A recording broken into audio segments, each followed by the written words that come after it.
dari tempat maha tinggi. Bapa kekal mulia, Kau hadir di sini, memulihkan hati, menyembuhkan yang terluka. Ku kan tenang bersamamu, Bapa. Ku kan tenang bersamamu, Bapa. Ku kan tenang bersamamu, Papa.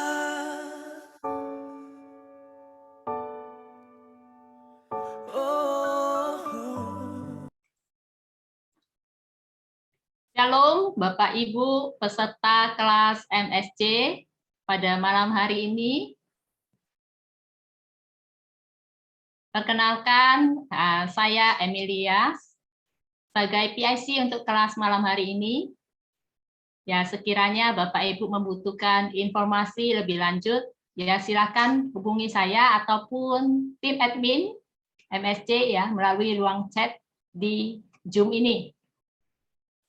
Oke, sebelum kita memulai kelas pada malam hari ini,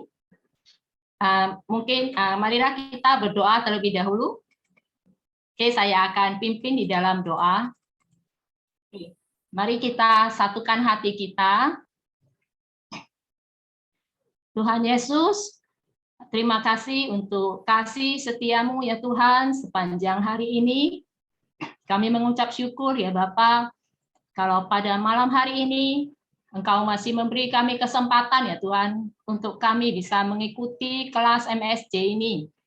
Ya Tuhan, kami percaya setiap peserta yang hadir bukanlah kebetulan ya Bapa, namun Tuhan mempunyai rencana yang indah ya Tuhan bagi setiap kami ya Bapa. Berilah kami hati seorang murid yang mau diajar ya Tuhan, sehingga melalui materi pada malam hari ini, setiap kami dapat menjadi seorang pribadi yang berkenan di hadapan-Mu ya Bapa. Tuhan, kami juga membuka hati kami untuk Roh Kudus menuntun kami menjadi pelaku dari firman-Mu. Kami menyerahkan kelas ini dari awal hingga akhirnya di dalam tangan kuasa-Mu.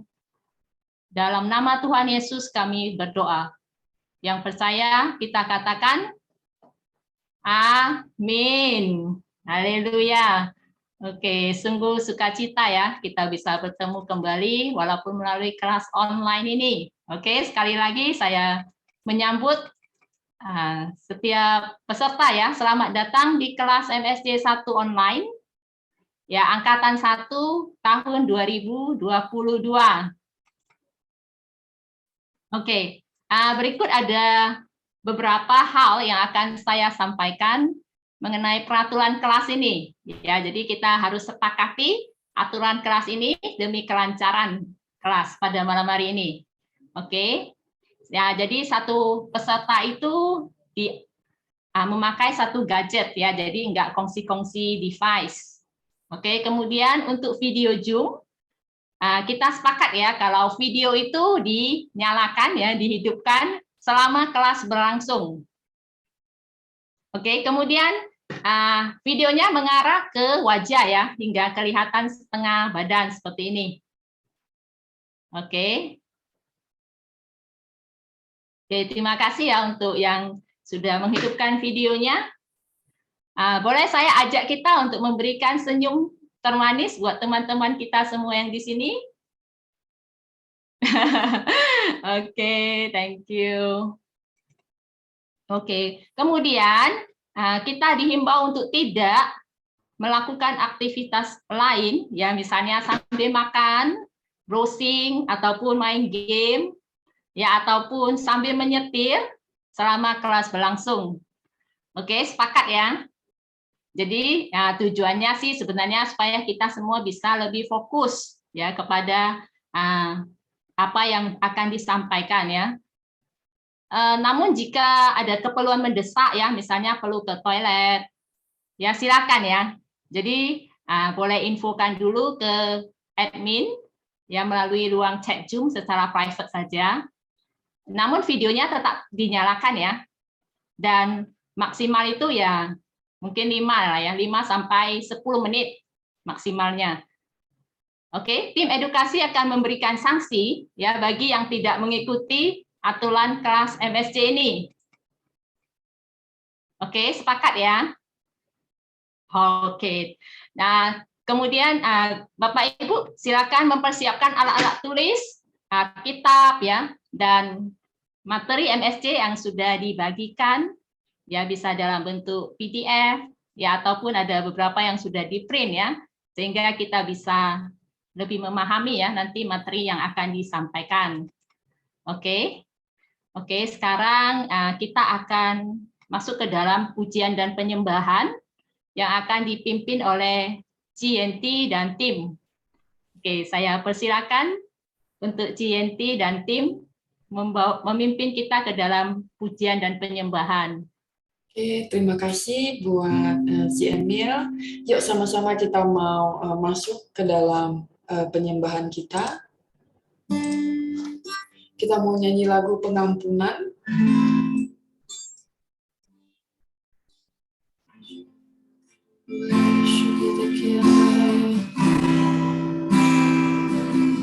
Mari kita sama-sama nyanyikan lagu ini.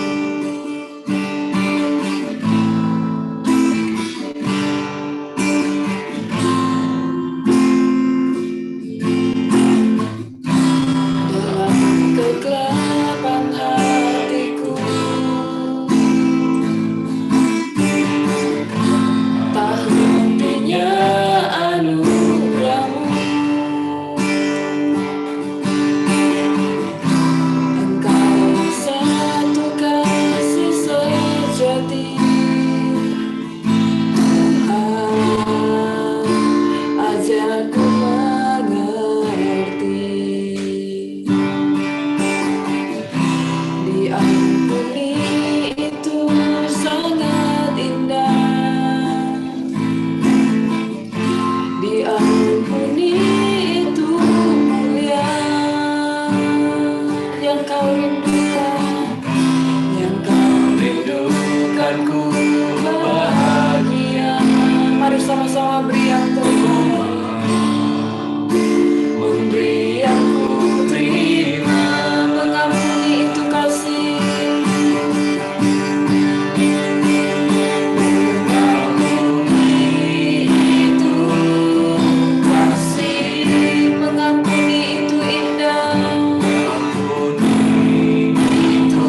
ini bukan cuma kami nyanyikan ya Tuhan, tapi biarlah ya Tuhan, kami mau mengampuni ya Tuhan.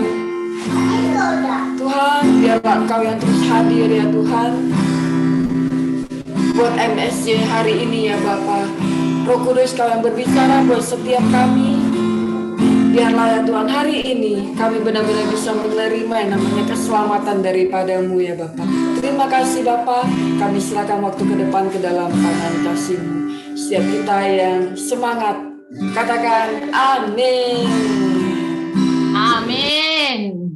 Oke, amin, amin. Terima kasih Tuhan.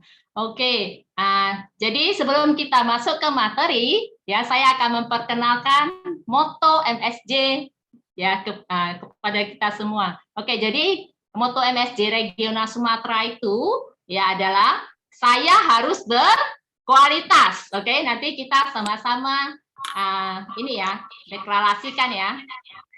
Oke, dengan gerakan tangan seperti ini. Saya harus berkualitas. Oke, saya minta host ya, tolong bantu unmute peserta. Oke, nanti setelah aba-aba ketiga ya, kita sama-sama mendeklarasikan. Oke, ready ya?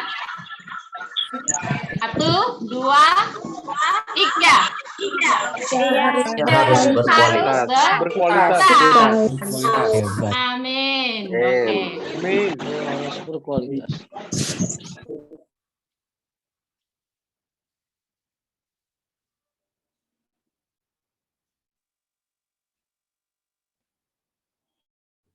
Coba di-unmute dulu, Ci, itu. Oh, iya, sorry, tadi unmute ya. Oke, jadi malam hari ini kita akan belajar materi pertama, yaitu keselamatan.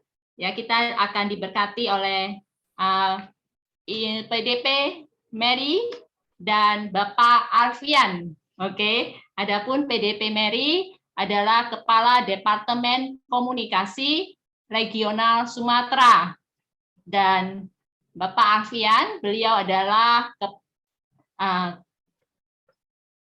Event Koordinator Regional Sumatera di Departemen Edukasi. Oke, saya persilakan untuk Bapak Alfian dan PDP Mary, dipersilakan.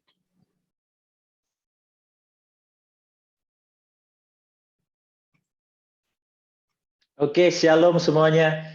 Suara saya terdengar dengan jelas ya di sana. Shalom. Boleh lambaikan tangannya. Wah, shalom ke seluruh Medan dan penjuru penjuru Sumatera ya. Oke, kota-kota di luar Medan juga ada yang join ya. Shalom, salam kenal. Ya, jadi saya bersyukur malam hari ini kita bisa berjumpa ya di kelas MSJ 1 di awal tahun 2022. Wow. Ya, kita bersyukur dan juga saya berterima kasih kepada tim edukasi yang sudah melayani kita dengan luar biasa ya, dari awal pendaftaran sampai kelas ini bisa dibuka malam hari ini, dan juga tim PAW yang sudah mengiring kita ya masuk ke dalam penyembahan. Terima kasih untuk pelayanannya yang luar biasa. Dan pada malam hari ini perkenalkan, nama saya Alfian Kristiadi Sinulingga. Saya seorang volunteer di Departemen Edukasi. Saya perkenalan dikit ya. Saya punya satu orang istri ya, satu cukup ya. Dan juga kami sedang menantikan keturunan ya, doakan kami. Nanti juga saya akan dibantu juga oleh pengajar kita PDP Mary Q. Ya, beliau juga akan nanti menyampaikan. Kita akan berbagi ya untuk pengajaran untuk malam hari ini. Oke, kita doa ya sebelum kita mulai. Allah Bapa yang baik, kami bersyukur untuk malam hari ini Engkau pertemukan kami. Kami mau Tuhan belajar mengenal Engkau lebih lagi. Roh Kudus, Kau yang hadir di setiap rumah, tempat dimanapun kami ada malam hari ini. Urapi kami, biar kami bisa melihat sesuatu yang baru. Celikkan mata rohani kami, bukakan telinga rohani kami, supaya kami benar-benar mengalami Engkau lebih lagi. Kami rindu memiliki pengalaman yang baru di awal tahun 2022 ini, Tuhan. kami mau menjadi Kristen-Kristen yang berkualitas. Terima kasih ya Bapak, Robi juga hamba, juga pengajar, Mary, Miss Mary, supaya kami juga Engkau cover dalam salib-Mu Tuhan, di balik salib-Mu, supaya kami bisa hanya suara-Mu yang terdengar, ya, terdengar oleh setiap peserta malam hari. Terima kasih Bapak, hanya di dalam nama Tuhan Yesus Kristus, sama-sama kita katakan amin. Oke.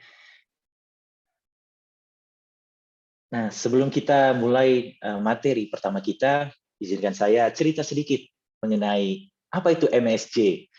Ya, mungkin beberapa dari kita ada yang daftar MSC karena kita sudah tahu ya apa itu MSC, atau mungkin ada yang ngulang juga.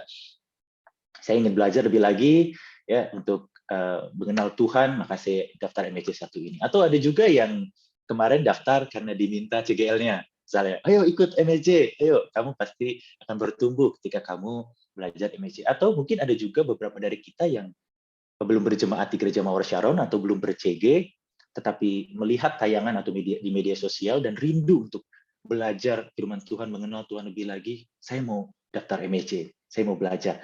Dan hari ini hadir ya di tempat ini. Ya banyak latar belakang kita join ya, daftar di MSC ini. Tapi sedikit cerita mengenai MSC. MSC adalah My Spiritual Journey. Ya, dalam bahasa Indonesia bisa diartikan perjalanan spiritualku atau perjalanan kerohanianku. Ya, dan setiap materi di MSC ini saya percaya akan menjadi bekal buat kita semua, buat Bapak Ibu Saudara sekalian semua, untuk mengawali dan mengarungi perjalanan kerohanian tadi ya, dari dalam iman kita kepada Kristus Yesus tentunya.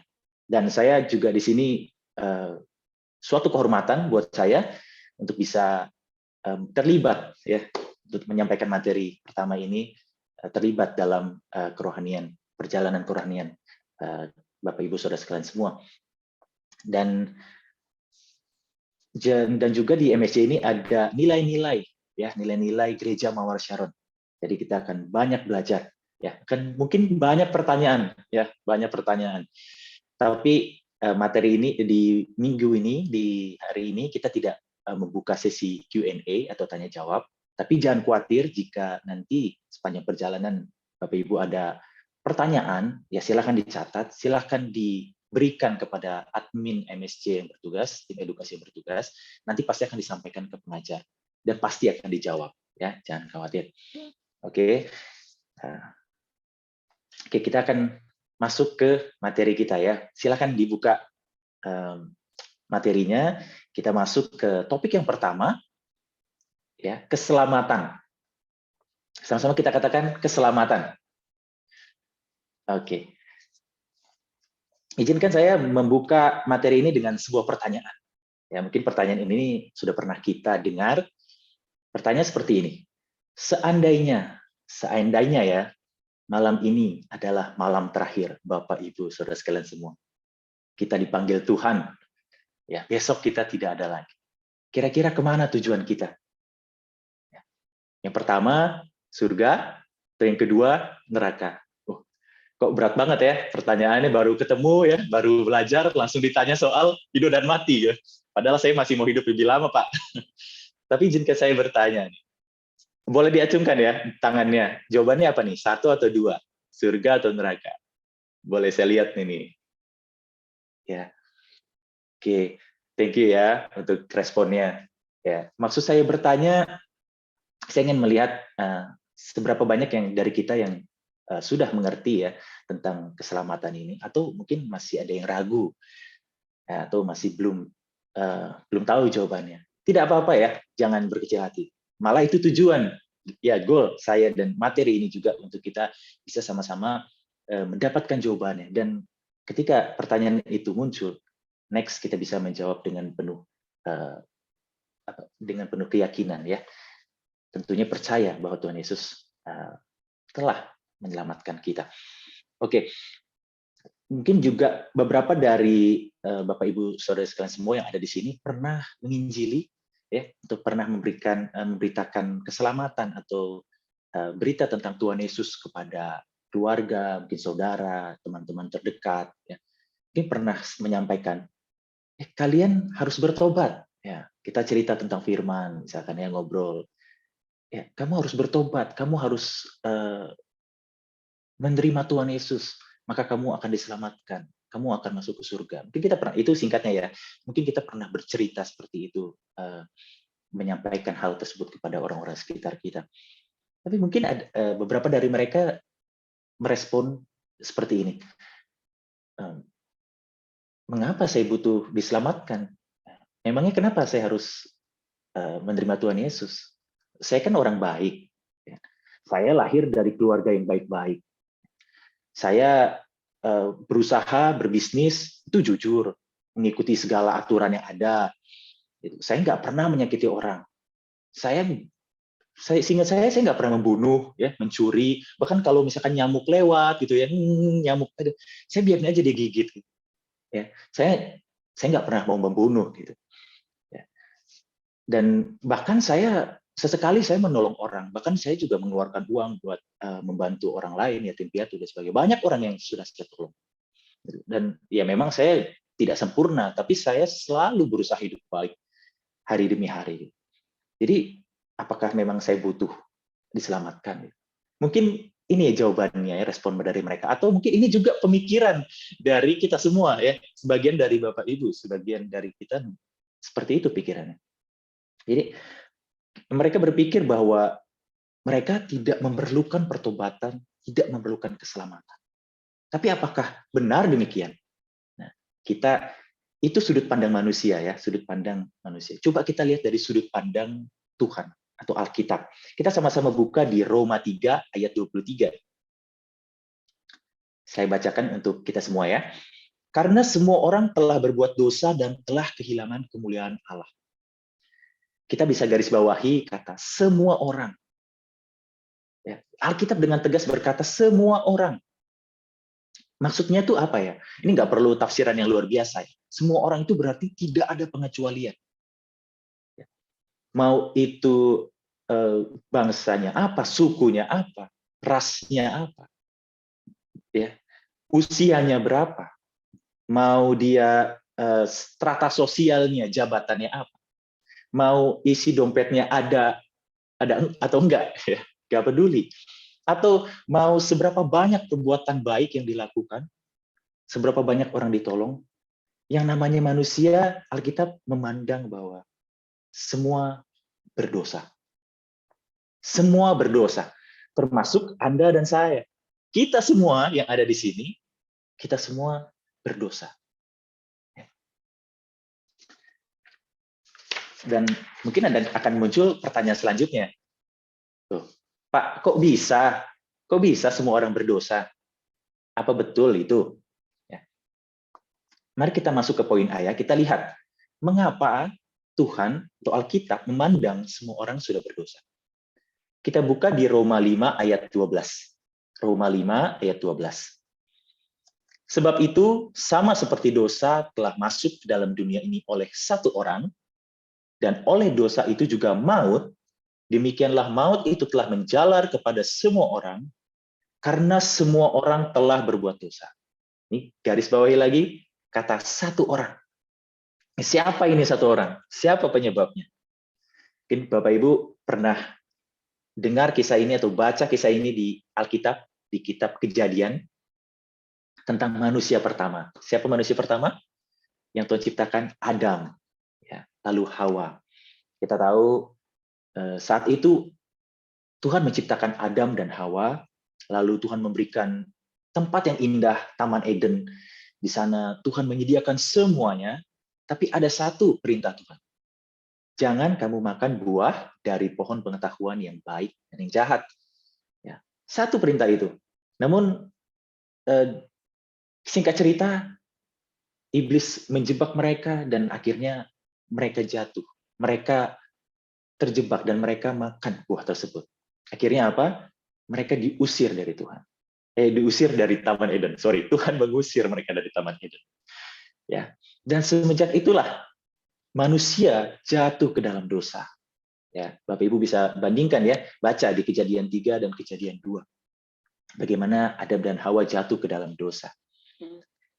Jadi ketika manusia jatuh ke dalam dosa, ya, dan ketika Adam adalah merupakan wakil dari seluruh umat manusia, seluruh manusia yang akan datang maksudnya. Ya, jadi ketika Adam dan Hawa berdosa, maka dosa itu menjalar ke keturunannya. Nah, saya mau tanya lagi nih, siapa dari kita yang merasa keturunan Adam dan Hawa? Boleh lambaikan tangannya? Iya, saya juga lambaikan tangan ya, karena saya merasa keturunan Adam dan Hawa. Walaupun mungkin nggak mirip-mirip ya, walaupun mungkin nggak keturunan langsung. Tapi saya percaya bahwa saya adalah keturunan Adam dan Hawa, dan saya percaya juga Bapak Ibu Saudara sekalian semua. Ya, dan ketika seperti firman Tuhan tadi di Roma 5:12 berkata bahwa karena satu orang ya dosa menjalar ke semua orang. Nah, waktu itu Adam dan Hawa kan melalui proses penciptaan karena mereka adalah manusia pertama. Mereka diciptakan oleh Tuhan. Nah, setelah itu tidak ada lagi proses penciptaan. Yang ada adalah proses kelahiran. Betul ya, kelahiran dari Adam dan Hawa. Ya, jadi kita adalah keturunan dari proses kelahiran mereka. Tidak ada lagi proses penciptaan. Nah, jadi ketika mereka berdosa, itu akan menjalar ke keturunannya. Ya. Jadi karena itu Alkitab memandang bahwa semua manusia yang keturunan Adam dan Hawa terhitung sebagai orang yang berdosa, termasuk kita. Karena kita mewarisi keberdosaannya Adam dan Hawa. Wah, kok bisa gitu ya, Pak? Ya, kan pertanyaan ya, kita mungkin nggak terima. Loh, kok bisa gitu, Pak? Tapi demikianlah Allah memandang semua orang manusia itu berdosa. Karena satu orang. Karena dosa yang sudah dilakukan. Wah, fatal sekali berarti ya. Betul ya, fatal sekali. Dosa yang sudah dilakukan oleh Adam dan Hawa. Nah, kita harus mengerti ya prinsip dari dosa ini dan ciri-cirinya. Kenapa? Karena ini akan penting untuk pemahaman kita selanjutnya. Kita untuk mengerti dosa. Seperti yang tadi kisah Adam dan Hawa, mereka melanggar perintah Tuhan. Nah, itu disebut dosa. Dosa itu adalah perbuatan yang melanggar perintah Tuhan dan tidak menyenangkan Tuhan. Sama sekali tidak menyenangkan hati Tuhan. Dan ternyata dosa bukan hanya perbuatan. Wah, dosa bukan hanya perbuatan seperti mencuri, membunuh, berzina. Bukan hanya itu saja, Bapak Ibu. Tetapi juga berupa pikiran dan kondisi alamiah moralitas kita. Berupa pikiran. Ini saya beri contoh ya. Contoh. Kalau misalkan saya nih seorang perampok. Contoh ya. Saya mau rampok rumah orang di Cemara Asri. Siapa yang di rumahnya di sana ya? Misalkan saya mau ngerampok di sana. Lalu hari ini saya pergi ke Cemara Asri. Saya ke sana. Kira-kira di hari itu saya akan langsung merampok atau tidak? Atau opsi kedua, saya akan kelilingi dulu, survei dulu, lihat-lihat dulu, pantau aktivitas, ya, atur strategi, baru di momen yang tepat saya ke sana. Kira-kira pilihannya yang mana? Satu atau dua? Dua ya, setuju ya? Pasti kita akan berencana dulu. Nah, kita tapi belum melakukan ya. Kita belum melakukan loh. Saya belum merampok. Tapi ketika berpikir saja, itu sudah terhitung sebagai dosa. Bahwa saya sudah berdosa. Ya, tapi ini cerita ya. Jadi saya belum berdosa. Saya nggak berdosa ya malam ini. Ini kan cerita. Ya. Begitu pentingnya kita mengerti ya poin ini, Pak. Dan misalkan ya, contoh juga, kalau misalkan selingkuh, nah, kita belum nih berpikir, kita belum nih melakukan, tapi kita sudah terpikirkan, kita baru tuh melihat, melirik aja, terus kita sudah membayangkan. Loh, Pak, tapi kan saya belum melakukan, Pak, saya belum berzina, tapi kita sudah berzina dalam pikiran kita. Kita sudah berdosa pikiran kita. Dan kondisi alamiah moralitas kita. Nah, ini juga penting. balik lagi ya tadi ke dosa tadi. Ketika dosa tadi menjalar, benih dosa itu ada di dalam hidup kita ketika kita lahir. Kita sudah memiliki benih dosa itu. Dan sifat dari dosa itu apa? Pemberontakan. Sesuatu yang melawan Tuhan, melawan dari kehendak Tuhan. Itu sifat dari dosa. Nah, sering nggak kita lihat ya, ada anak kecil, kita padahal nggak ngajarin berbohong. Saya percaya di sini nggak ada orang tua yang ngajarin anaknya berbohong. Tapi sering kita lihat ya, anak kecil kita larang, kamu jangan makan permen, gigi kamu rusak. Tapi ketika suatu saat kita lihat dia ngunyah-ngunyah, terus kita tanya, makan permen ya dek? Terus dia bilang, enggak. Kita nggak ada loh yang ngajarin anak-anak buat berbohong. Tapi memang itulah sifat dasar manusia karena benih dosa tadi. Ya. Seringkali juga kita yang dewasa ya, kita dalam misalkan pekerjaan kita, kalau kita cenderung misalkan berbuat salah, kita bisa langsung berpikir, gimana ya kita nutupin kesalahan kita, atau mungkin dengan cara berbohong atau dengan cara timpain kesalahan ke orang. Kita seringkali dengan mudahnya kita berpikir seperti itu. Itulah karena kondisi alamiah moralitas kita yang sudah dipengaruhi oleh benih dosa tadi. Begitu mengerikan ya, Bapak Ibu. Dan kita harus tahu ciri-ciri dosa. Nah, kita harus tahu ciri-ciri dosa. Ada 2. Yang pertama, tidak mengakui Allah sebagai Tuhan dan bahkan tidak mau menyembahnya. Padahal dialah pencipta dan pemilik dari segala sesuatu di alam semesta ini. Kalau kita tanya ya ke orang-orang, kita tanya, kamu kenal Tuhan Yesus nggak? Banyak orang akan berkata, kenal. Kamu tahu nggak Tuhan Yesus itu lahir? Pernah lahir, pernah tercatat di sejarah. Tahu, 25 Desember kan? Natal, tahu. Tahu nggak kalau Tuhan Yesus itu bisa melakukan mukjizat? Tahu, pernah baca di Alkitab. Tapi kalau kita tanya, apakah kamu percaya Tuhan Yesus Juru Selamat dan kamu mau menyembah Dia? Mungkin sedikit dari orang yang berkata iya. Betul ya? Tidak semua orang mau menyembah Tuhan. Ya. Menyembah itu adalah mengakui ya ada kedaulatan, ada kekuatan yang di luar dari kita. Dan kita menundukkan diri, kita merendahkan diri karena kita mengakui ada kekuatan yang lebih daripada kita. Dan kita mengakui kekuatan itu. Itulah menyembah. Itu. Kita menyembah Tuhan, maka kita mengakui kedaulatan dan kebesaran Tuhan. Tapi tidak semua orang mau melakukannya. Yang kedua, melakukan apa yang diinginkan tanpa mempedulikan perintah firman Tuhan demi memuaskan hawa nafsu dagingnya. Ini bisa kita garis bawahi, mempedulikan perintah firman Tuhan. Berarti kita sudah tahu firman Tuhan. Betul ya? Kita sudah tahu ada perintah Tuhan, tapi kita tidak mempedulikannya. Kita tahu nih, kita tahu jangan berbohong.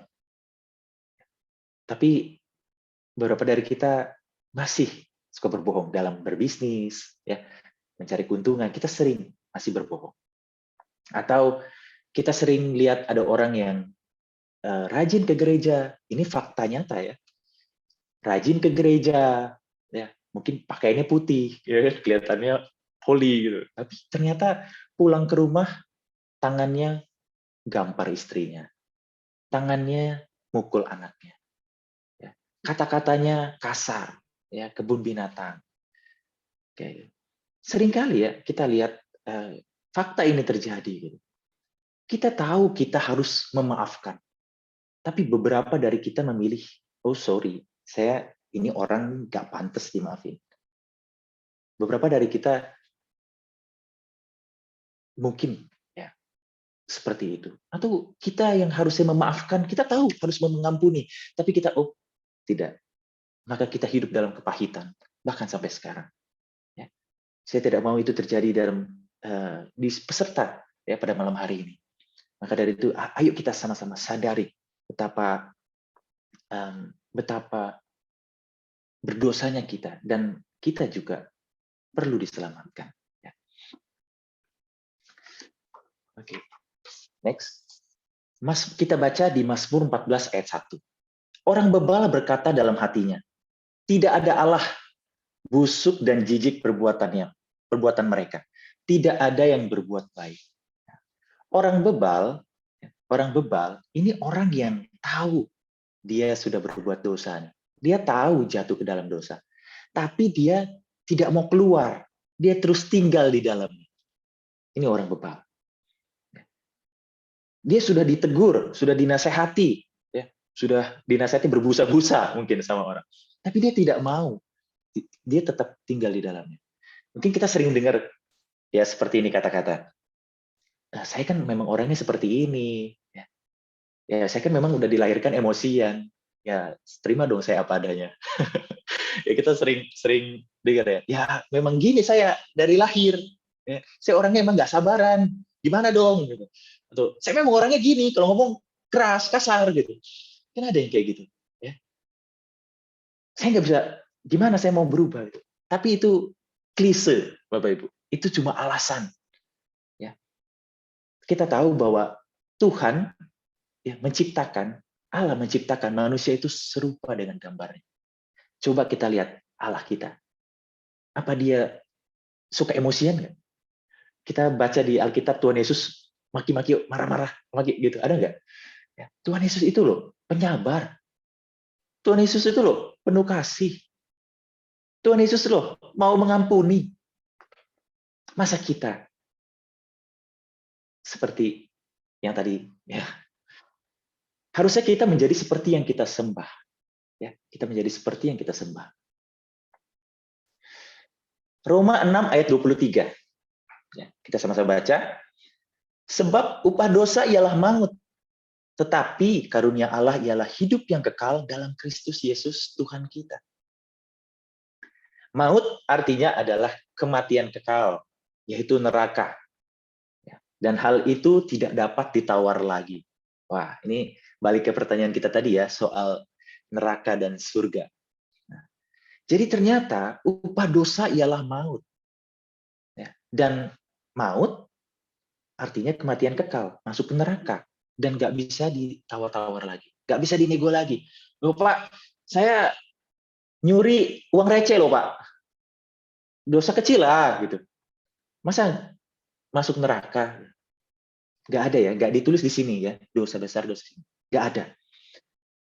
Tuhan bilang jangan berbohong. Nggak ada ngomong bohong putih, bohong hitam, bohong kuning, nggak ada.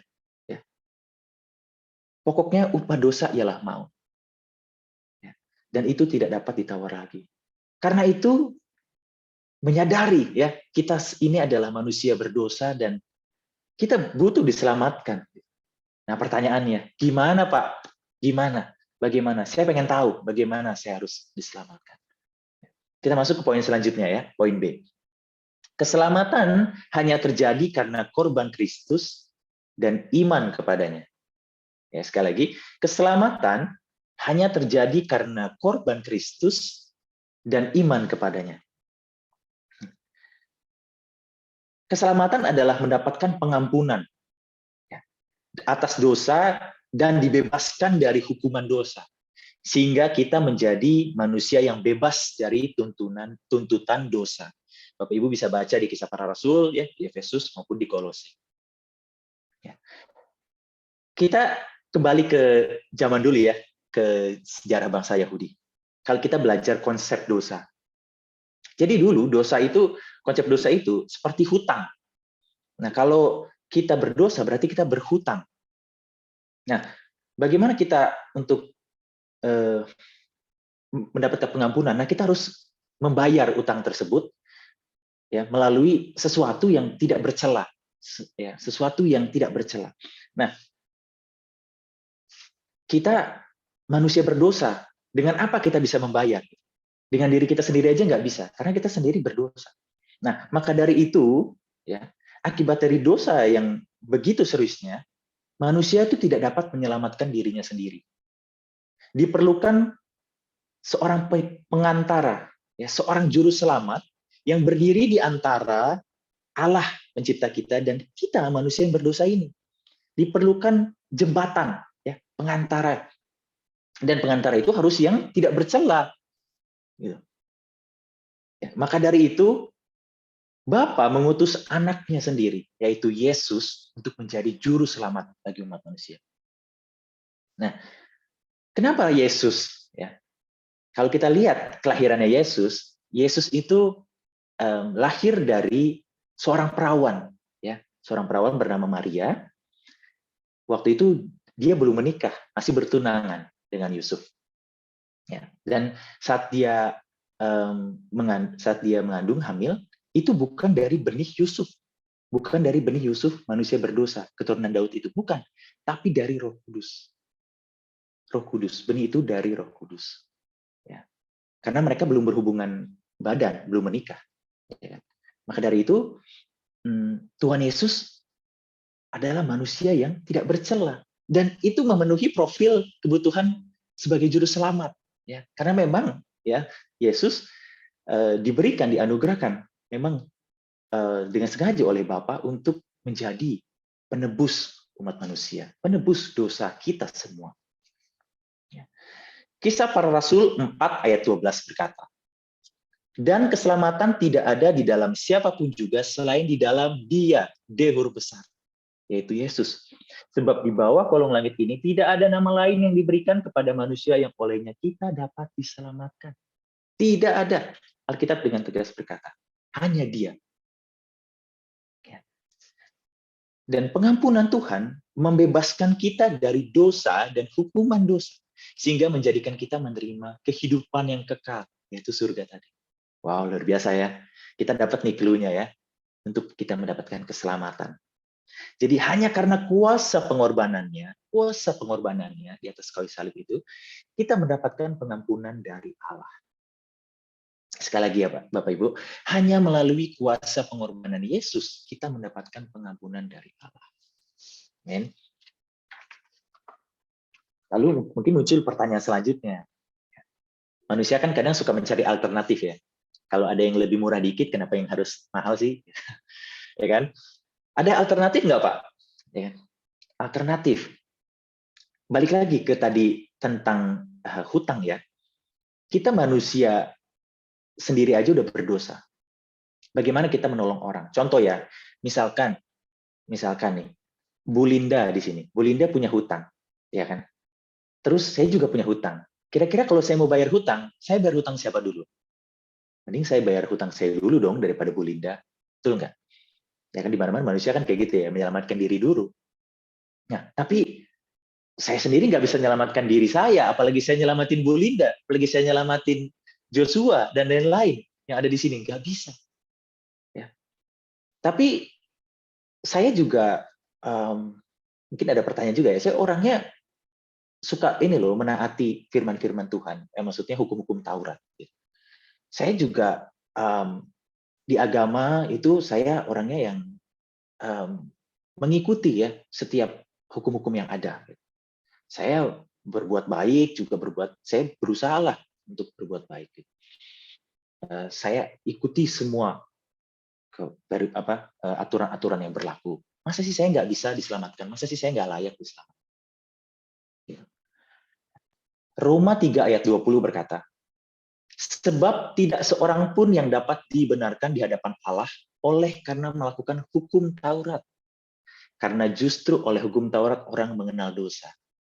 Tidak seorang pun yang dapat dibenarkan. Wah, berarti nggak ada alternatif dong. Nggak bisa ya? Tidak bisa. Ya. Karena selama kita hidup dalam manusia, dalam kedagingan kita, ya, selama kita hidup di dunia ini, ya masih ada daging tubuh kita. Kita tidak akan bisa 100% kita memenuhi semua hukum Taurat ataupun hukum agama yang ada. Betul ya? Karena tadi sifat manusia tadi, karena sudah ada benih dosa, pasti dia akan ada kecenderungan untuk berbuat dosa. Cobalah kita hitung 7 kali 24 jam, ya kan? Dikali 52, misalkan dalam setahun. Bisa nggak kita selalu hidup benar? Mustahil ya. Mustahil Bapak Ibu. Jadi sekeras apapun manusia berusaha, tidak akan dapat menyelamatkan dirinya. Baik itu melalui agama, perbuatan baik tidak akan menyelamatkan dirinya dari hukuman dosa. Apalagi menyelamatkan orang, ya. Karena itu kita butuh juru selamat. Kita butuh juru selamat yang sanggup menebus dosa kita, yang membebaskan kita dari hukuman dosa. Ya. Nah, karena seriusnya tadi konsekuensi dari dosa, Tuhan Yesus Kristus datang menyelamatkan manusia, ya, melalui kematiannya di atas kayu salib. Di atas kayu salib. Pertanyaannya, kenapa harus kayu salib? Pernah nggak antara dari kita bertanya, kenapa harus kayu salib? Ya. Jadi kembali lagi ya ke zaman saat itu. Jadi hukuman salib itu adalah hukuman yang paling jahat, ya. Hukuman yang terkutuk, hukuman yang paling hina. Ya. Kalau sekarang mungkin sudah tidak ada lagi hukuman salib, ya. Tapi zaman dulu, ya, hukuman salib diperuntukkan untuk orang-orang yang hukumannya itu dianggap tidak bisa diampuni lagi, ya. Pokoknya paling jahat, ya. Nah, Tuhan Yesus mau mengambil jalan itu, mau menanggung semuanya, ya, menggantikan kita manusia yang berdosa, menggantikan Anda dan saya. Tuhan Yesus mau, ya. Dan disitulah titik, ya, kasih dan keadilan Allah dinyatakan dalam Yesus Kristus. Jadi apa makna rohaninya buat kita? Apa penghiburan buat kita? Penghiburannya adalah, Bapak Ibu Saudara sekalian semua, Tuhan itu mau menyelamatkan kita, apapun masa lalu kita. Seburuk, sekelam, sedalam, ya, sehitam apapun masa lalu kita. Seberat apapun itu. Mungkin bagi orang, kamu nggak ada yang bisa mengampuni lagi. Udah, angkat tangan. Tapi Tuhan mau. Buktinya apa? Tuhan sudah ngambil jalan itu duluan di atas kayu salib. Dan Tuhan mau menyelamatkan kita. Ya. Tuhan mau. Saya teringat juga sebelum masa lalu saya, ya, saya benar-benar serius kenal sama Tuhan, ngikut Tuhan itu di 2018, ya, ketika saya di Medan. Dan saya juga berjumpa dengan gereja Mawar Sharon. Sebelumnya saya orang Kristen, saya lahir dari orang tua yang Kristen juga. Tapi kehidupan kerohanian saya naik turun, ya abu-abu, ya, kadang hitam, kadang putih, ya, cenderung hitam gitu. Jadi saya waktu itu juga sampai momen saya jatuh ke dalam dosa sampai ke titik terendah hidup saya. Sampai akhirnya saya ketemu Tuhan dan saya berkomitmen, Tuhan, ini pertobatan saya yang sesungguhnya. Ini benar-benar saya mau terima Tuhan dan dipakai Tuhan. Nah, jadi saya teringat, ya, bahwa gak ada hal yang tidak dapat Tuhan ampuni.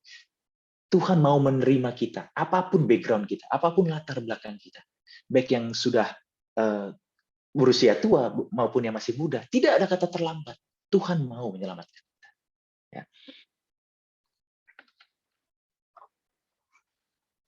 Kita baca di Yohanes 3 ayat 16-18. Ini ayat favorit, ya. Karena begitu besar kasih Allah akan dunia ini, sehingga Ia telah mengaruniakan Anak yang tunggal, supaya setiap orang yang percaya kepadanya tidak binasa, melainkan beroleh hidup yang kekal. Boleh sama-sama kita bacakan, ya, yang di tempatnya masing-masing. Ayat 16, ya. 3-2, ya. Karena begitu besar kasih Allah akan dunia ini, sehingga Ia telah mengaruniakan Anak yang tunggal, supaya setiap orang yang percaya kepadanya tidak binasa, melainkan beroleh hidup yang kekal. Kita bisa garis bawah ini. Telah mengaruniakan Anak yang tunggal. Jadi ternyata keselamatan itu, ya, rencana penyelamatan Tuhan Yesus itu lahir dan Dia mati di atas kayu salib. Ternyata itu adalah karunia. Itu adalah rencana dari Bapa. Itu bukan inisiatif manusia, bukan karena usaha kita, tapi karena Tuhan Yesus mau, Bapa mau menyelamatkan kita.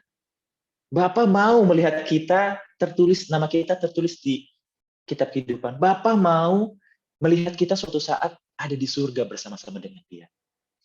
Ayat ke-17, sebab Allah mengutus Anaknya ke dalam dunia bukan untuk menghakimi dunia, melainkan untuk menyelamatkannya oleh Dia.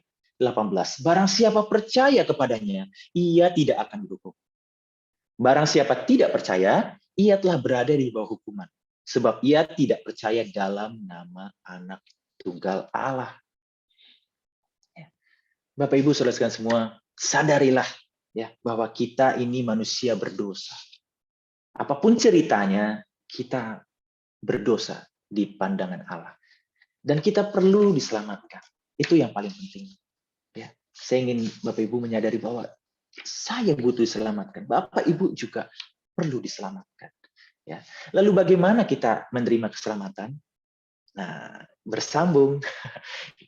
Ya, materi ini akan dibawakan oleh PDP Mary Q ya untuk bagian selanjutnya sampai penutup ya. Dan dipersilakan kepada Miss Mary untuk melanjutkan. Oke, thank you buat Afi yang udah menyampaikan materinya. Semuanya nangkep ya.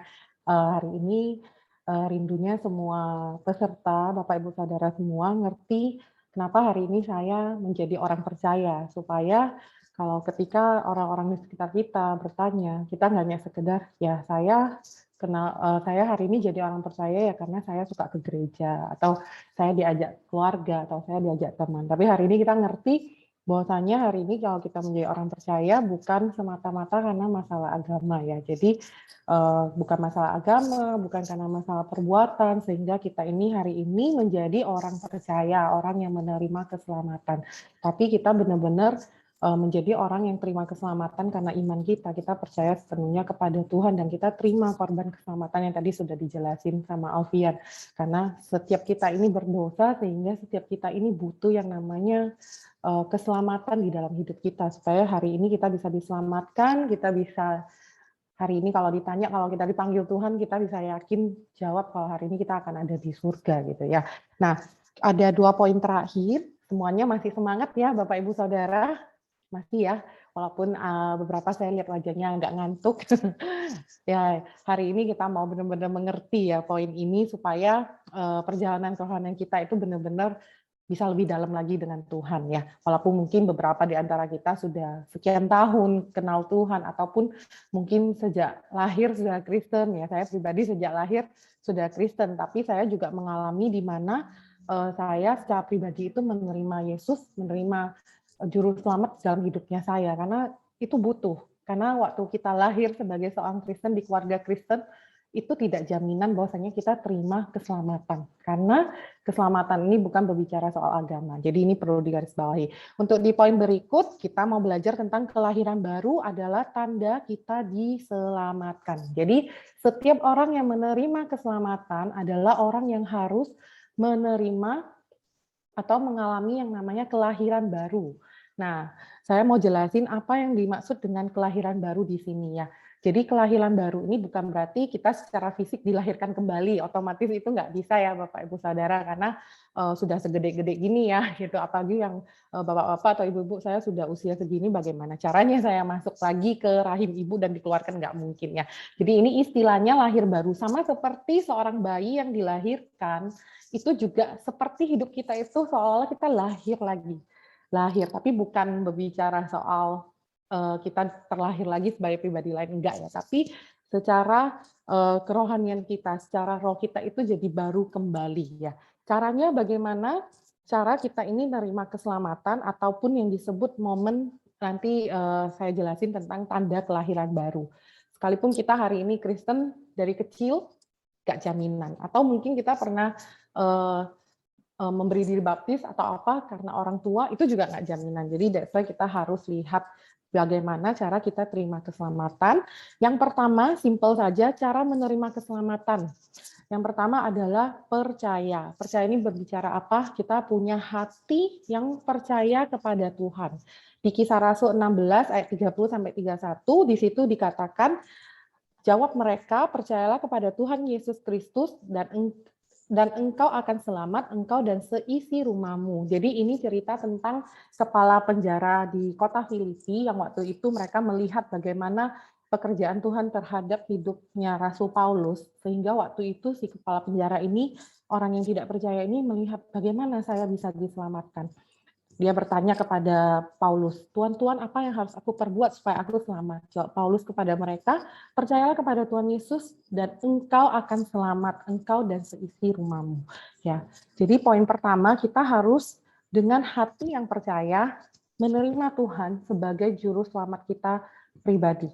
Jadi itu kita harus lakukan itu. Kita harus punya hati yang percaya. Sekalipun kita terlahir Kristen sejak dulu ya, mungkin dari kecil sudah Kristen, tapi ini juga harus kita lakukan supaya itu ada momentum di mana nanti kita disebut lahir baru. Yang pertama percaya, yang kedua mengaku dosa dan bertobat. Tadi udah percaya nih, poin pertama udah percaya, kedua kita harus mengaku dosa. Seperti tadi udah dijelasin, setiap kita ini adalah orang yang berdosa. Mau seberapa baik pun perbuatan kita, itu tidak bisa digantikan. Jadi kita harus mengaku, terus kita harus bertobat. Jangan habis ngaku nggak bertobat ya, diulangi lagi. Nah, jadi ini satu paket gitu ya, mengaku dosa dan bertobat. Karena orang yang kalau terus menghadapkan dirinya, contoh ini di sebelah sini dosa ya, kalau orang yang terus lihat ke dosa, nggak mungkin dia bisa lihat di sebelah sini yang namanya hidup kudus atau hidup di dalam kebenaran. Harus benar-benar dimerengkan ke sebelah sana ya. Jadi kalau kita terus natapnya ke arah dosa, ya hidup kita akan semakin terjerumus di dalam dosa. Tapi kalau kita hari ini mengaku dosa dan kita mau bertobat, kita akan jalan terus di dalam kehidupan yang menerima kehidupan yang benar-benar hidup di dalam kekudusan dan dalam kebenaran. Nah, kita lihat di ayat 1 Yohanes 1 ayat 9. Nanti setelah dari kelas ini Bapak Ibu Saudara bisa review kembali ya pelajaran-pelajaran ini, bukan sebagai pengetahuan tapi sebagai modal kita itu ngerti kenapa saya ini perlu diselamatkan dan kenapa orang-orang di sekitar saya perlu diinjili dan mereka kenapa perlu terima keselamatan ya. Jadi 1 Yohanes 1 ayat 9 dikatakan, jika kita mengaku dosa maka ia adalah setia dan adil sehingga ia akan mengampuni segala dosa kita dan menyucikan kita dari segala kejahatan. Kalau kita mengakui dosa kita, Tuhan itu adalah Allah yang setia dan adil. Dia akan ampuni semua dosa-dosa kita. Tapi nggak nyampe di sana, yang poin berikutnya itu ya bertobat. Di Kisah Rasul 2 ayat 38 dikatakan, jawab Petrus kepada mereka, bertobatlah dan hendaklah kamu masing-masing memberi dirimu dibaptis dalam nama Yesus Kristus dalam pengampunan dosamu, maka kamu akan menerima karunia Roh Kudus. Jadi setelah kita minta pengampunan, kita harus punya hati yang mau bertobat. Jadi kita mau selesai, saya nggak mau lagi hidup di dalam kehidupan lama saya. Udah semua dosa-dosa kita kasih tahu ke Tuhan dan Tuhan sudah ampuni, sudah sucikan. Berikutnya kita harus hidup di dalam pertobatan. Nanti dijelasin lebih lanjut ya. Oke, yang ketiga menerima korban Kristus. Cara menerima keselamatan tadi yang pertama percaya, mengaku dosa dan bertobat, satu paket. Terus yang ketiga menerima korban Kristus. Ini berbicara bahwasanya kita mau menerima Yesus sebagai juru selamat. Jadi kita nggak bisa bilang, oh ya saya mau jadi orang Kristen, saya mau ngaku dosa, saya mau bertobat, tapi saya nggak percaya sama Yesus. Karena Yesuslah korban yang diberikan untuk membayar semua dosa-dosanya kita, seperti yang tadi dijelasin ya. Kita ini orang yang berutang. Jadi utang kita lunas dibayar oleh pengorbanannya Yesus di atas kayu salib. Jadi kita harus menerima korban Kristus seperti yang tertulis di Yohanes 1 ayat 12. Tetapi semua orang yang menerimanya diberinya kuasa supaya menjadi anak-anak Allah, yaitu mereka yang percaya dalam namanya. Jadi kita ini dijadikan anak-anak Allah ketika kita menerima keselamatan. Makanya kenapa di sini dikatakan diberikan kuasa menjadi anak-anak Allah, yaitu mereka yang percaya dalam namanya. Jadi kenapa kita selalu kalau tutup dalam doa itu dalam nama Tuhan Yesus gitu.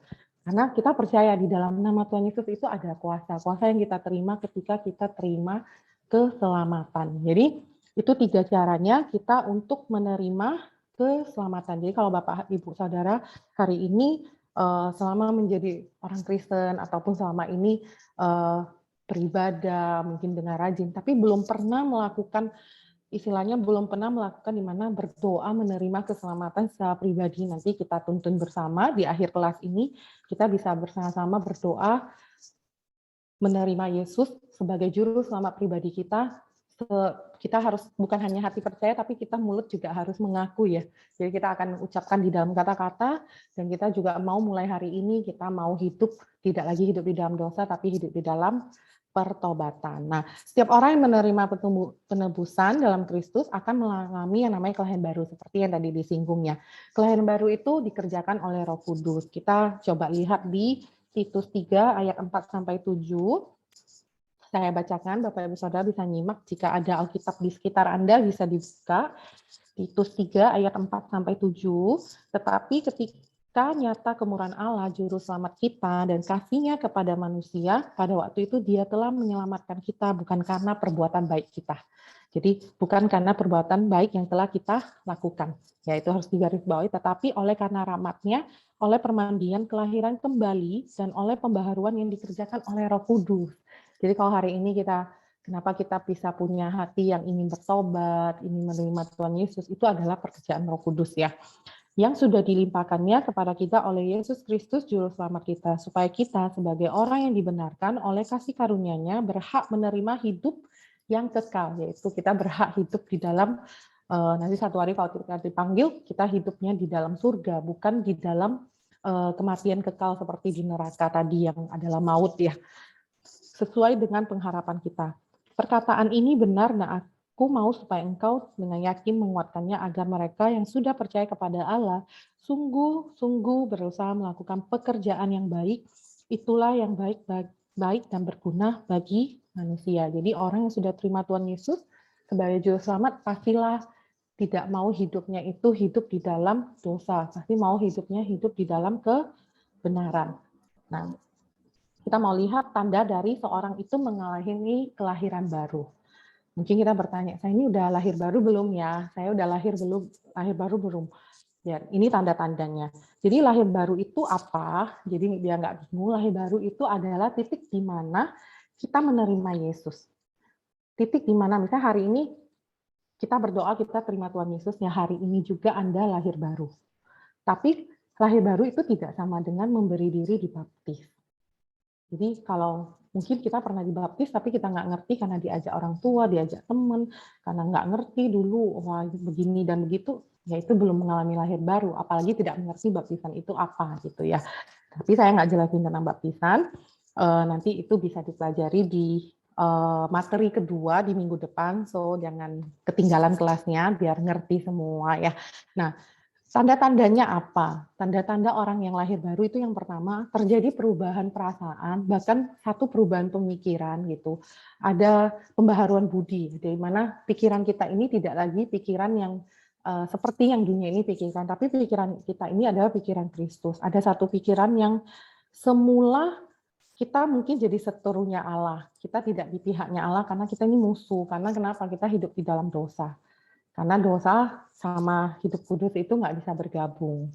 Karena itu ada divisi yang berbeda. Nah, mungkin semula kita ini adalah setelurnya Allah, kita ini jadi, awal kita adalah musuhnya Allah, sehingga kita menjadi pihaknya Allah, menjadi setelurnya Allah. Jadi ada terjadi perubahan di mana mungkin awalnya kita itu nggak mengasihi Allah, kita nggak mengasihi Tuhan, tapi kita timbul perasaan di mana kita itu sungguh-sungguh ingin mengasihi Tuhan sepenuh hatinya kita. Itu adalah tanda-tanda orang yang mengalami kelahiran baru. Rasanya cinta banget sama Tuhan. Rasanya ingin hidup terus di dalam kasih-Nya Tuhan. Rasanya ingin terus di dalam hadirat-Nya Tuhan. Rasanya ingin terus berlama-lama di dalam hadirat. Bukan berarti tidak melakukan aktivitas ya Bapak Ibu Saudara ya. Tapi ada kerinduan yang terus muncul di hati kita untuk mau hidup benar-benar menyenangkan hati Tuhan. Karena menjadi orang percaya itu nggak cukup hanya dengan ya udah saya sudah terima keselamatan, tapi kita harus tunjukkan di dalam tindakannya kita gitu. Itu ada tanda-tanda di dalam kehidupan kita bahwasanya kita ini sudah lahir baru. Nah, yang kita mau baca ya di Roma 8 ayat 7.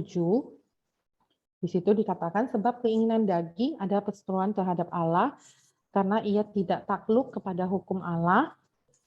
Hal ini memang tidak mungkin baginya.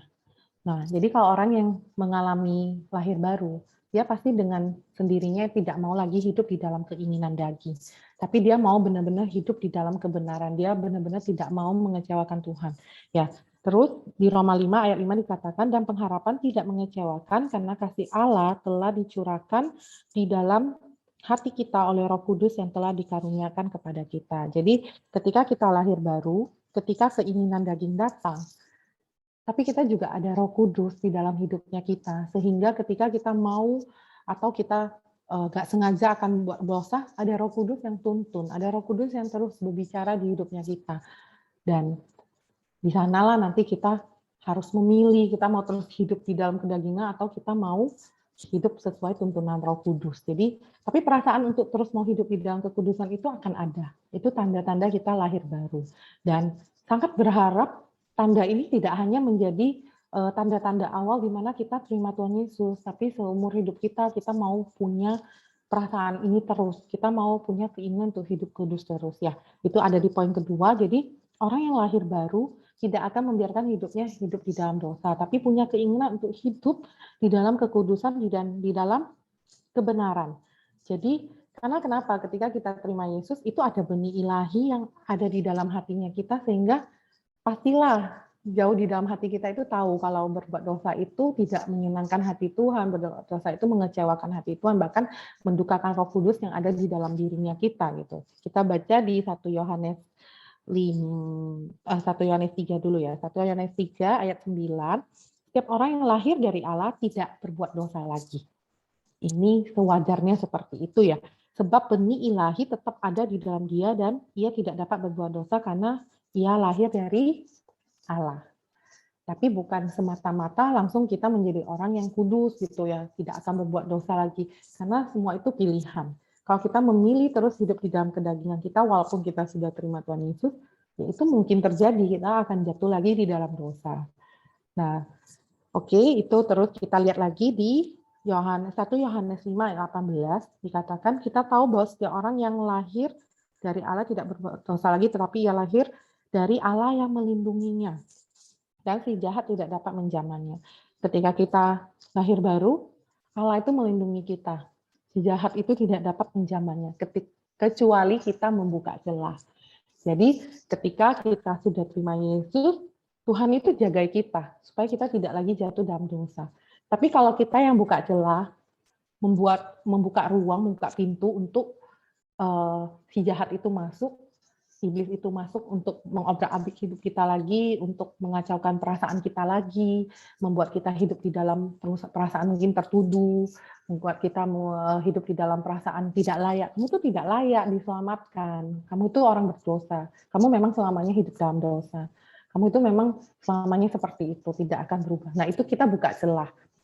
Tapi sesungguhnya ketika kita lahir baru, Allah itu melindungi kita, melindungi setiap perasaan kita, hidupnya kita, supaya ini kita nggak dijamah oleh si jahat. Tapi kalau kita yang buka celah, ya itu kemungkinan akan datang lagi. Oleh sebab itu kita jangan buka celah ya, Bapak Ibu Saudara, kalau hari ini kita sudah menjadi orang yang terima keselamatan. Lalu di 1 Yohanes, kita lihat di 1 Yohanes 2 ayat 9 dikatakan, jikalau kamu tahu bahwa ia adalah benar, maka kamu harus tahu juga bahwa setiap orang yang berbuat kebenaran lahir dari padanya. Allah kita itu Allah yang benar. Kalau hari ini kita menjadi anak-anaknya, harusnya kita juga menjadi orang-orang yang hidup di dalam kebenaran. Karena kita lahir dari padanya. Kita lahir daripada Allah. Lahir baru ini berbicara roh kita ini dilahirkan kembali menjadi pribadi yang ciptaan baru, supaya kita benar-benar hidup di dalam kebenaran, supaya kita benar-benar hidup di dalam menjadi satu pribadi yang tidak lagi hidup di dalam kegelapan. Ya, jadi momen di mana kita lahir baru, kita pasti punya keinginan untuk hidup di dalam kekudusan dan kebenaran.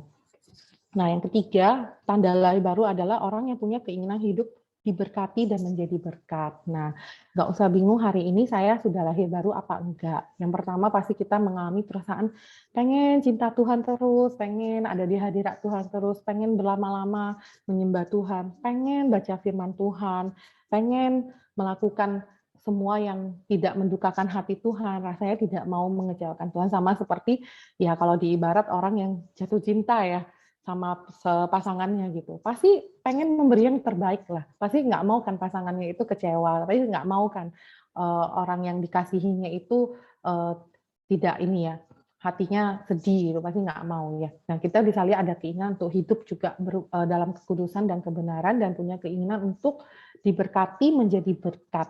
Nah, orang yang sudah lahir baru pasti akan lakukan ini, dan memang cenderungnya orang yang awal-awal mengalami kelahiran baru itu kita sebut punya kasih mula-mula ya, biasanya akan gencar-gencarnya, on fire gitu ya. Tapi kita mau hari ini kita nggak jadi orang Kristen yang hanya dikasih mula-mula aja, cuma awal-awal aja, mungkin 1-2 bulan pertama, tapi setelah itu kita mundur dari Tuhan, tapi setelah itu kita tidak lagi mau hidup di dalam kekudusan. Jangan jadi pribadi seperti itu. Kalau memang kita terlanjur jatuh dalam dosa lagi, gimana? Ya kita datang lagi ke hadapan Tuhan dengan hati yang percaya, mengaku dan bertobat. Tapi jangan diulang-ulang. Itu sama seperti kayak apa ya, kita ngerjain Tuhan gitu. Jangan gitu. Kalau kita tahu itu nggak boleh ya jangan diulang-ulang ya.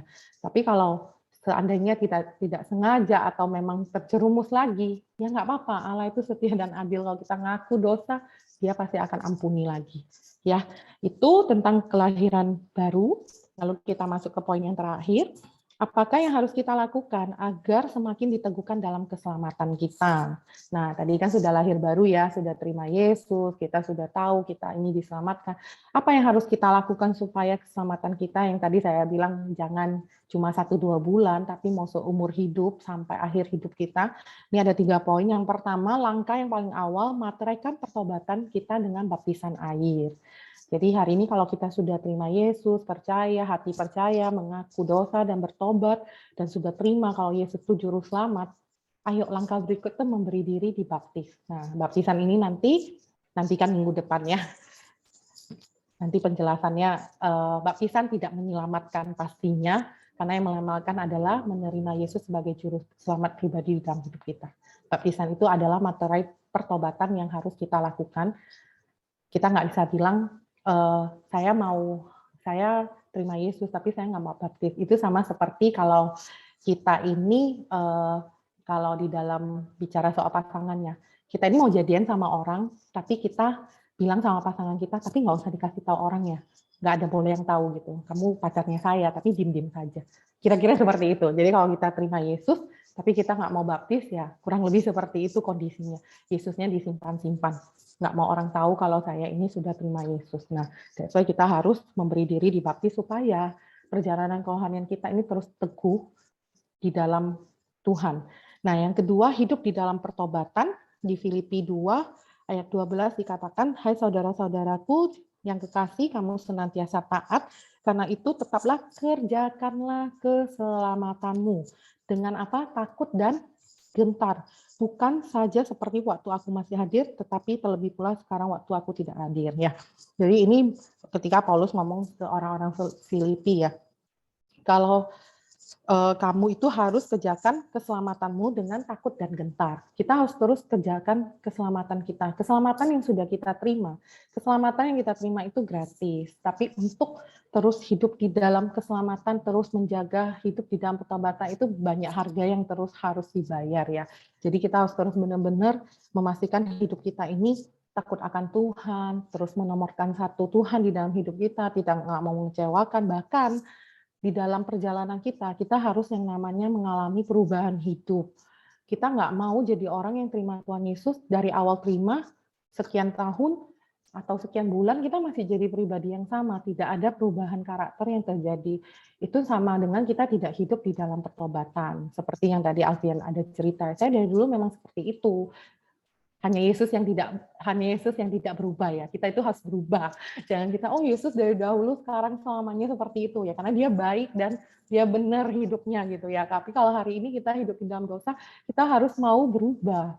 Kita mau harus dalam karakter kita dikikis, karakter kita diubah supaya apa? Semakin hari semakin serupa dengan Kristus. Kita hidup di dalam Kristus, berarti kita harus hidup di dalam kehidupan. Kalau hari ini kita bergaul karib dengan Tuhan, kita terus hidup di dalam kebenaran, pasti hidup kita akan menghasilkan yang namanya buah-buah roh.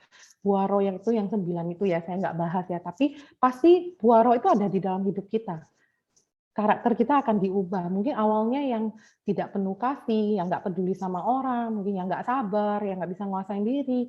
Lambat laun terjadi yang namanya perubahan hidup, sehingga orang di luar sana bisa melihat, orang yang percaya itu hidupnya itu diubahkan. Orang percaya, orang yang terima keselamatan itu orang yang hidup di dalam pertobatan. Dia tidak lagi sama seperti yang dahulu. Jangan sampai tetangga kita masih ngomong, itu dari 10 tahun yang lalu ya kayak gitu, bapak itu, ibu itu gitu ya, atau adik itu gitu ya, atau kakak itu sama.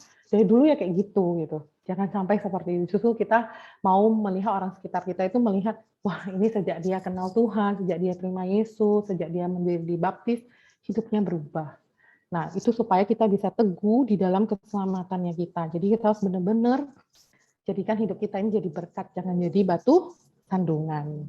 Nah, yang terakhir itu bagaimana kita semakin teguh dalam keselamatan, menggabungkan diri dalam pengembalaan di gereja. Ini saya nggak bahas detailnya, intinya kalau Bapak Ibu Saudara hari ini belum join CG, Connect Group, komunitas di mana kita bisa terus bertumbuh bersama, ayo segera join CG. Nanti kalau butuh infonya bisa tanya ke tim MSC, supaya kenapa kita butuh, sama seperti anak kecil yang kalau lahir, dia butuh keluarga untuk merawat dan mendidik dia supaya dia bisa menjadi anak yang terpelihara, bertumbuh menjadi anak yang juga dididik, dan dia bisa bicara, bisa jalan, bisa lakukan semua hal sama. Kalau hari ini kita lahir baru, kita juga butuh komunitas itu supaya kita bisa jalan di dalam kerohanian kita bisa mulai dipakai Tuhan, mulai belajar, melayani sesama di dalam komunitas itu ya. Jadi hari ini saya tutup kelas ini di mana kita mau, kalau hari ini kita belum pernah terima Tuhan Yesus, ayo nanti saya tuntun dalam doa. Tapi kalau hari ini mungkin saya sudah pernah terima Tuhan Yesus, saya sudah pernah lahir baru, apakah saya perlu lahir baru lagi? Nah, jawabannya adalah kalau hari ini kita sempat jauh dari Tuhan, hari ini kita mau kembali. Kita mau kembali. Di mana kita mau kembali seperti dulu waktu pertama kali kita mengalami yang namanya lahir baru. Kita mau sungguh-sungguh lagi di dalam Tuhan. Kita mau benar-benar menjadi anak-anak Allah yang hari ini benar-benar kalau kita kemanapun, kita ini membawa nama baiknya Tuhan, kita nggak mencemarkan nama Tuhan, kita mau benar hidup-hidup kita ini, hidup di dalam kebenaran, di dalam kekudusan, tidak mau mengecewakan Tuhan, nggak mendukakan Roh Kudus ya. Jadi hari ini materinya tentang keselamatan, karena keterbatasan waktu, nanti kalau Bapak Ibu Saudara punya pertanyaan bisa sampaikan ke tim edukasi yang ada. Saya berharap hari ini kita mengerti semua kenapa saya butuh diselamatkan. Karena memang saya nggak bisa menyelamatkan diri saya sendiri, saya butuh diselamatkan, yang hanya bisa menyelamatkan kita itu adalah Tuhan Yesus saja. Hanya satu pribadi ini, karena memang kita semua ini punya utang dosa. Yang nggak punya utang dosa cuma beliau, cuma Tuhan Yesus, cuma pribadi satu ini. Sehingga kita butuh menerima dia sebagai korban keselamatan di dalam hidup kita. Kita mau menerima dia sebagai juru selamatnya hidup kita ya. Sehingga kita bisa mengalami hidup yang kekal nanti. Oke, kita tutup di dalam doa. Saya berharap semua nangkep ya. Hari ini kita mulai dari hari ini mau jadi orang yang sungguh-sungguh di dalam Tuhan, karena harga yang Tuhan bayar itu mahal untuk setiap hidup kita ya. Kita tutup dalam doa. Tuhan, kami ucap syukur buat hari ini, kami boleh sekali lagi diingatkan, sekali lagi dituntun untuk mengerti yang namanya keselamatan ya Bapak. Kami ini manusia berdosa, kami tanpa Engkau, kami hari ini ada di dalam maut ya Bapak, tapi kami bersyukur Engkau memanggil setiap kami, memilih setiap kami, bahkan kami hari ini bisa ada di kelas ini bukan karena satu kebetulan untuk mendengarkan materi ini dan kebenaran firman-Mu ya Bapak. Kami mau jadi pribadi yang diselamatkan ya Bapak, dan menjadi pribadi yang menerima keselamatan. Saya hendak menuntun Bapak Ibu Saudara jika hari ini belum pernah mengaku dosa dan menerima Yesus Kristus sebagai Tuhan dan Juru Selamat secara pribadi, bisa ikuti doa saya di tempat dimanapun Anda berada ya. Ini untuk yang belum pernah menerima Yesus sebagai Juru Selamat secara pribadi ya. Mari bisa ikuti doa saya. Tuhan Yesus Kristus, pada saat ini aku bertobat dari segala dosa dan pelanggaranku. Aku menerima Engkau sebagai satu-satunya Tuhan, Raja, dan Juru Selamat dalam hidupku. Ampuni aku Tuhan Yesus, dan aku percaya saat ini aku telah diselamatkan. Dan namaku tercatat dalam kitab kehidupan di surga. Terima kasih Tuhan, dan di dalam nama Tuhan Yesus Kristus, aku berdoa. Amin.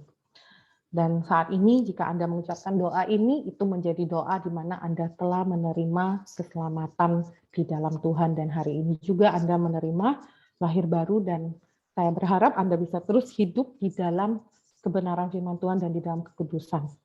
Dan saya hendak menuntun setiap Bapak Ibu Saudara dengan doa dari dikasih iman. Mungkin ada di antara kita yang selama ini sudah jauh dan mundur dari Tuhan, karena sudah kompromi dengan dosa dan sebagainya, bisa ikuti doa saya ya, Bapak Ibu Saudara. Tuhan Yesus Kristus, hari ini aku datang kembali kepadamu. Ampunilah aku jika selama ini telah mundur dan jauh dari Engkau. Bahkan aku telah berkompromi dengan dosa. Sucikan dan kuduskan hati saya, serta hidup saya kembali.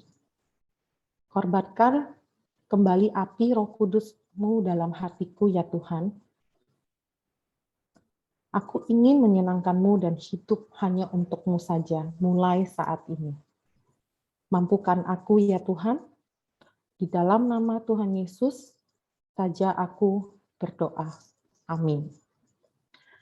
Tuhan, hamba-Mu materaikan setiap doa-doa yang diucapkan oleh Bapak Ibu peserta MSJ hari ini ya Bapak, baik mereka yang hari ini menerima keselamatan, baik hari ini yang mereka kembali berkomitmen Tuhan untuk hidup sungguh-sungguh di dalam Engkau, Roh Kudus. Saat ini juga Engkau ada di hati mereka, biarlah Engkau yang menuntun sehari demi sehari Tuhan, mereka boleh hidup di dalam kebenaran firman Tuhan. Dan hari ini juga Tuhan, setiap mereka menerima keselamatan, hari ini juga mereka ditebus oleh darah-Mu yang mahal, hari ini juga Tuhan, mereka memiliki kehidupan yang kekal ya Bapa.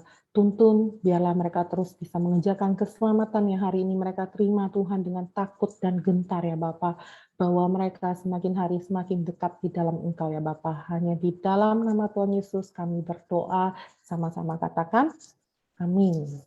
Saya serahkan ke tim edukasi kembali. Oke, terima kasih kepada Bu Mary dan Pak Alfian atas materi yang telah disampaikan. Yang diberkati, boleh saya lihat lambaian tangannya? Oh, ya, semua diberkati ya, puji Tuhan. Oke, sebelum kita menutup kelas malam hari ini, ada beberapa pengumuman yang akan saya sampaikan. Oke, yaitu mengenai syarat kelulusan MSc, ya, yaitu kita harus menghadiri seluruh kelas MSc dan mengerjakan tugas yang diberikan. Ya, jadi total kelas MSc 1 ini ada 4 ya. Jadi sekiranya Bapak Ibu ada yang tidak bisa mengikuti materi tertentu, maka Bapak Ibu Saudara boleh mengulang hanya materi tersebut ya di angkatan selanjutnya. Oke, namun ada rentang waktu toleransi ya, yaitu maksimal 12 bulan dihitung dari kelas terakhir yang diikuti. Ya, artinya jika sudah melewati 12 bulan, maka Bapak Ibu Saudara harus mengulang kembali seluruh materinya dari awal. Oke, kemudian mengenai tugas, ya, link tugas akan diberikan dalam bentuk Google Form setelah kelas selesai. Ya, dan batas pengumpulan itu minggu depan, yaitu di hari Selasa pukul 16 WIB. Oke, kelas minggu depan akan dimulai pada pukul 19 WIB dan diharapkan untuk hadir tepat waktu. Oke, kita tetap ada toleransi keterlambatan itu maksimal 15 menit. Ya, jadi maksudnya ini jika Bapak Ibu Saudara hadirnya di 19.16, ya berarti itu udah lewat ya 1 menit. Berarti itu akan dianggap tidak bisa melakukan presensi lagi. Ya, maka akan dianggap tidak hadir.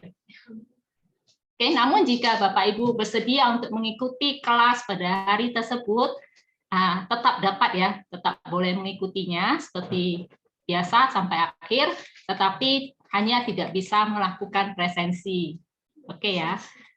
Oke, kami juga menghimbau untuk Bapak Ibu Saudara tetap berpakaian rapi dan sopan ya selama mengikuti kelas MSc online ini.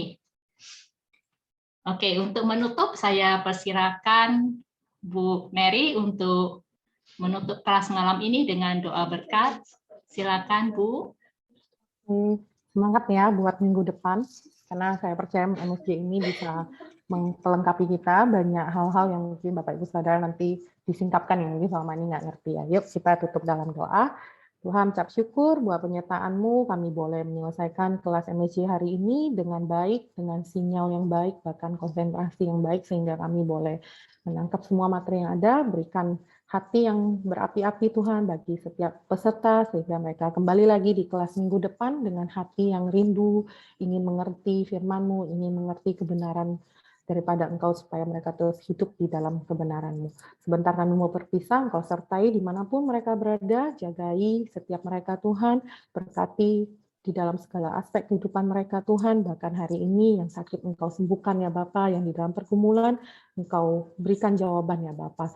Sebentar kami mau berpisah, biarlah kasih damai sejahtera dari Allah Bapa menyertai setiap mereka dimanapun mereka berada ya Tuhan. Hanya di dalam nama Tuhan Yesus kami berdoa dan ucap syukur.